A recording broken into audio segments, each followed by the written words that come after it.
this is a wet towel. We need to scrub this like this.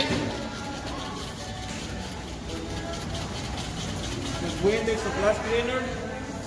And we get over here. And we go like this.